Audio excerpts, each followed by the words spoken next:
जय हिंद साथियों, स्वागत है आपका हमारे YouTube चैनल ज्ञान आरबीएल में।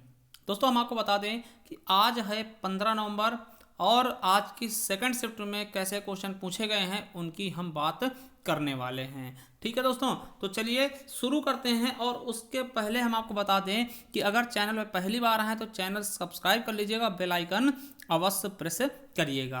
ठीक है, तो दोस्तों आपको बात करने वाले हैं। देखिए आजकल जो पेपर दोस्तों अब क्या हो रहा है, यूपीएसआई का जो पेपर है उसका थोड़ा थोड़ा लेवल बढ़ने लगा है जीएस और हिंदी में। ठीक है, देखिए बच्चे ये नहीं कह रहे हैं मैथ कठिन है सर या फिर रीजनिंग कठिन है, बच्चे हिंदी को कह रहे हैं कठिन है।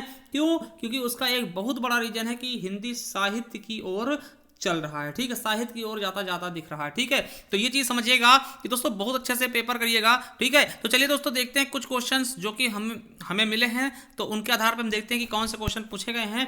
तो आज आपको बता दें, पहली चीज पूछी गई दोस्तों कि मौसम संबंधी घटनाएं किस मंडल में होती हैं। तो आपको ही पता होगा कि मौसम संबंधी घटनाएं दोस्तों किस मंडल में होती हैं, तो क्षोभ मंडल में। ठीक है, क्षोभ मंडल में। एक चीज और याद रखें दोस्तों, बहुत पूछा आता है कि दोस्तों आपका जो दोस्तों है ना समताप मंडल में क्या पाया जाता है। ठीक, समताप मंडल में। ठीक है, समताप मंडल में तो दोस्तों ओजोन पाया था। ओजोन क्या होता है? समताप मंडल में। दोस्तों ये चीज भी इंपॉर्टेंट है, याद रखेंगे।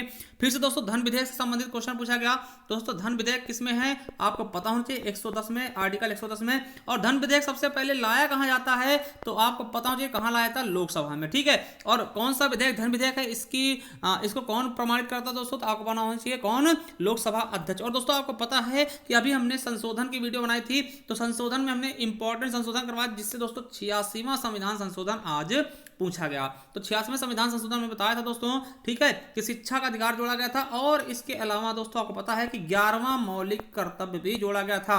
ठीक है, अगर बात करता पूरे मौलिक कर्तव्य कब जोड़े गए थे दोस्तों, तो आपको 10 मौलिक कर्तव्य कब जोड़े गए दोस्तों, आपको पता होना चाहिए 42वें संविधान संशोधन द्वारा जोड़ा गया था। मगर एक जो 11वां मौलिक कर्तव्य है दोस्तों वो जोड़ा गया था 86वें संविधान संशोधन द्वारा, और इससे क्वेश्चन बना है। इसके अलावा दोस्तों मानवाधिकार से क्वेश्चन पूछा गया है। किससे? मानवाधिकार। और दोस्तों 3 तलाक से क्वेश्चन आया है। क्या? 3 तलाक से भी क्वेश्चन पूछा गया। आपको बताते हैं कि 3 तलाक की दोस्तों शुरुआत कहां से होती है दोस्तों, शाहबानो नाम की महिला थी दोस्तों उसके द्वारा। ठीक है, वही 1984 के आसपास दोस्तों। अभी वर्तमान में दोस्तों जो 3 तलाक पे बैन लगाया गया था कुछ, ठीक है, ये दोस्तों अगस्त 2007 में लगाया गया। कब? अगस्त 2007 में। और दोस्तों ये अब शुरुआत में किसने डाली दोस्तों आज का, तो आपको पता सायरा बानो संबंधित है। किससे? सायरा बानो से संबंधित था। ठीक है, और दोस्तों सिंधु जल समझौते के बारे में आया, तो आपको बता दें सिंधु जल समझौता दोस्तों किसके किसके बीच हुआ, और भारत और पाकिस्तान के बीच। ठीक है, ये जल को लेकर समझौता था। ठीक है, अगला क्वेश्चन दोस्तों आया है कि साइमन कमीशन से। तो साइमन कमीशन भारत कब आया, तो 1928 में। साइमन कमीशन भारत कब आया? 1928 में दोस्तों। और आर्टिकल 41 पूछा गया। क्या दोस्तों? अनुच्छेद 41 भी पूछा गया है, तो याद रखेंगे अनुच्छेद 41। और प्रथम विधि सदस्य कौन था, तो आपको बता दें लॉर्ड मैकाले। क्या? लॉर्ड मैकाले दोस्तों प्रथम विधि सदस्य भी कहा जाता है। ठीक है, ये प्रथम विधि सदस्य भी थे दोस्तों। और आर्टिकल 51 दोस्तों जिसमें अंतरराष्ट्रीय चीजों के बारे में बताया गया है। ठीक है, किसके? अंतरराष्ट्रीय विदेश नीतियों के बारे में बताया गया है दोस्तों। ये क्या है? आर्टिकल 51, तो ये भी याद रखेंगे दोस्तों। इसके अलावा आर्टिकल 33 भी पूछा गया है। क्या? अनुच्छेद 33 भी पूछा गया है। ठीक है, और अनुच्छेद 41। तो ये सब चीजें दोस्तों कुछ जीएस से आए हैं। ठीक है, देखिए जीएस में भी हर एक जगह से क्वेश्चन आ रहे हैं। कंप्यूटर से भी एक आध क्वेश्चन आ रहे हैं, ऐसा नहीं दोस्तों। ठीक है, कंप्यूटर से एक आध क्वेश्चन, इकोनॉमिक्स से, हिस्ट्री से। ठीक है, और दोस्तों पॉलिटी से और आपके आईपीसी से ये क्वेश्चन मिला करके लगभग दोस्तों 20 से 22 क्वेश्चन तक इससे जा रहे हैं। ठीक है, तो ये था दोस्तों आपका जीके का लेवल। ठीक है, क्या दोस्तों? जीके का लेवल। अब देखिए हिंदी का अगर बात करना चाहें दोस्तों, अब देखिए अगर आप पेपर देने जा रहे हैं दोस्तों तो हिंदी में आपको क्या पढ़ना है, आपको बता दें सबसे पहली चीज का साहित्य। आप देखिए क्या साहित्य, देखिए साहित्य से दोस्तों क्वेश्चन बहुत बन रहे हैं। उसके अलावा दोस्तों आपको क्या करना है, बोली देखनी है, बोली। ठीक है, बोलियों से क्वेश्चन बहुत आ रहे हैं कि दोस्तों पूर्वी हिंदी के अंतर्गत कौन सी बोली है दोस्तों, याद रखेंगे। जैसे पूर्वी हिंदी से पूछ रहे तो ABCR रखना, ABC, अवधी बघेली छत्तीसगढ़ी। ठीक है, क्या? अवधी बघेली छत्तीसगढ़ी। और दोस्तों आपको पता होगा कि इसके बाद पश्चिमी हिंदी आती है। पश्चिमी हिंदी में आपको पता है बुंदेली, ठीक है, ब्रजभाषा, खड़ी बोली और हरियाणवी दोस्तों, ये सब किसके? कन्नौजी दोस्तों, ये सब पश्चिमी हिंदी के अंतर्गत आती हैं। और दोस्तों मैथिली, मगही, भोजपुरी ये आती है बिहारी हिंदी के अंतर्गत। ठीक है, मैथिली, मगही, भोजपुरी। ठीक है, मैथिली, मगही, भोजपुरी दोस्तों। ठीक है, तो इस तरीके से आप देख सकते हैं, तो बोलियों को पढ़ लीजिएगा। ठीक, उसके अलावा दोस्तों आपको पुरस्कार पढ़ना, क्योंकि आज भी पुरस्कार से क्वेश्चन पूछा गया। क्या? आज भी दोस्तों पुरस्कार से पूछा गया। कला और बूढ़ा चांद के लिए कौन सा पुरस्कार दिया गया दोस्तों सुमित्रानंदन पंत को? तो कला और बूढ़ा चांद के लिए दोस्तों कौन सा पुरस्कार दिया गया? तो दोस्तों किसकी रचना, पहले ये चीज जानिएगा, तो पंत जी के इनके लिए इनको साहित्य अकादमी पुरस्कार दिया गया। ठीक है, और दोस्तों एक लाइन दी गई थी जिसको पूछा गया था कौन कहां से लिया गया दोस्तों, तो वो कामायनी की लाइन थी।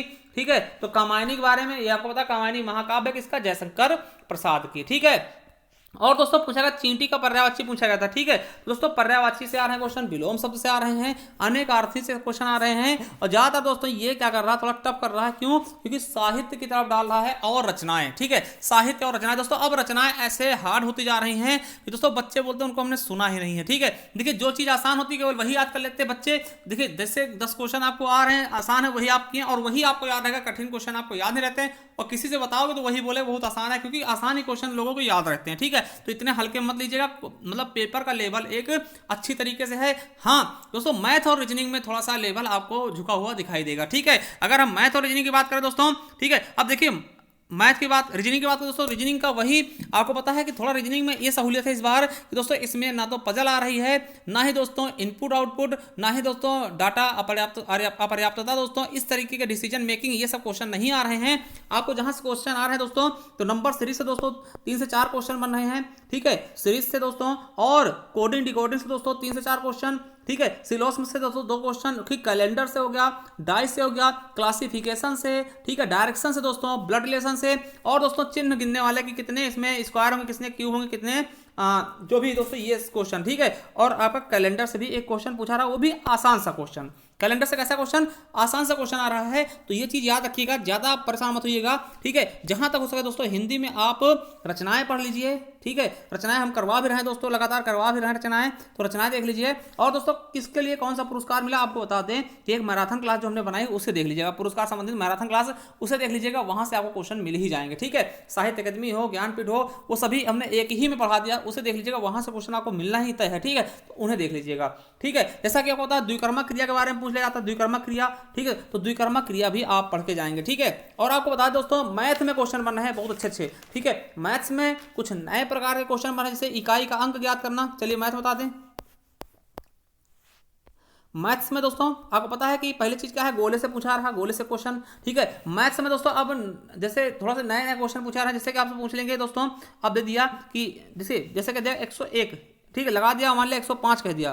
ठीक है, 105 कह दिया, 105 फैक्टोरियल। अब इसमें पूछेगा दोस्तों शून्य की संख्या कितनी होगी, तो इनको कैसे निकालेंगे दोस्तों, इस तरीके से क्वेश्चन आपको बता देंगे। देखिए किस तरह से इनको निकाले थे वो भी हम बता दें। जैसे 105 फैक्टोरियल लगा देगा, पूछेगा इसमें शून्य की संख्या कितनी होगी, दोस्तों आपको क्या करना है, 105 को पहले 5 से भाग करना है। ठीक है, 5 से भाग करना है, तो 5 दूनी 10 हो जाएगा, और ठीक है 5 दूनी 10, फिर 5 हो जाएगा 21 हो जाएगा। ठीक है, अब देखिए फिर इसको 5 से भागा, देखिए 21 तो ये आ जाएगा, 21 होगा, इसमें 0। ठीक है, अब फिर 21 को जो बचेगा फिर इसको 5 से भाग देना है दोस्तों, तो 5 चौके 20 हो जाएगा। तो दोस्तों अब देखिए 5 चौके 20, तो दोस्तों कट जाएगा, अब नहीं बचेगा। ठीक है, तो ये चीज आप करेंगे दोस्तों, 4 ये हो जाएंगे, तो 21 4 25 जीरो हो जाएंगे। ठीक है, तो इस तरीके से दोस्तों ऐसे क्वेश्चन पूछ रहा है कि कितने जीरो होंगे। ठीक है, तो इस तरीके से आप निकाल सकते हैं फैक्टोरियल देके। और दोस्तों इसके अलावा भी कई सारे क्वेश्चन की दोस्तों आपसे दे देगा कि 1 से लेकर के है ना 300 तक कितने अंक होंगे, तो ये क्वेश्चन भी आपको पता होना चाहिए। नहीं पता तो इसको लगा लीजिएगा, जैसे 1 से लेकर के 9 तक दोस्तों एक ही अक्षर होंगे, है ना, 9 संख्याओं में एक अक्षर होगी। फिर दोस्तों 10 से लेकर के दोस्तों 99 तक 2 अक्षर होंगे। ठीक है, 2 अंक होंगे, तो ये अंक से संबंधित भी क्वेश्चन आ रहे हैं। इसके अलावा दोस्तों आपको पता है कि नंबर सिस्टम हो गया, इन्हें अच्छे समझिएगा, नंबर सिस्टम होगा दोस्तों। ठीक है, उसके अलावा दोस्तों सिंपलीफिकेशन हो गया। ठीक है, वर्क एंड टाइम और परसेंटेज। ठीक है, रेशियो दोस्तों। ठीक है, प्रॉफिट लॉस हो गया। ऐसे क्वेश्चन आपके हर एक एग्जाम में पूछाते हैं, और यही आपका बेस है। ठीक है, एडवांस में ज्यादा ना करके दोस्तों वही केवल और केवल गोले से पूछ लेता है, मेंसुरेशन से दोस्तों, तो इसे पढ़ लीजिएगा बस। बाकी आपका इनफ है दोस्तों, इधर उधर ज्यादा मत भागिएगा, क्योंकि दोस्तों आपको पता है कि इधर उधर जाने से कोई मतलब नहीं है। जो चीज आपने अभी तक पढ़ा दोस्तों उसी को आप केवल रिवीजन कर लीजिए दोस्तों। चलिए मिलते हैं नेक्स्ट वीडियो दोस्तों। और आपको बता दें कि हमारी एक जनहित याचिका की वीडियो है दोस्तों, बहुत अच्छी वीडियो है, उसे अगर आप देखना चाहते हैं देख सकते हैं, क्योंकि वो आपके कुछ ना कुछ क्वेश्चन जरूर इंक्रीज करवाएगी। उसके बाद दोस्तों हमने संविधान संशोधन की बनाई थी वीडियो, उसे भी आप देख लीजिएगा, उसका लिंक भी नीचे डिस्क्रिप्शन में दे दिया जाएगा। चलिए दोस्तों मिलते हैं नेक्स्ट वीडियो में, तब तक के लिए जय हिंद जय भारत।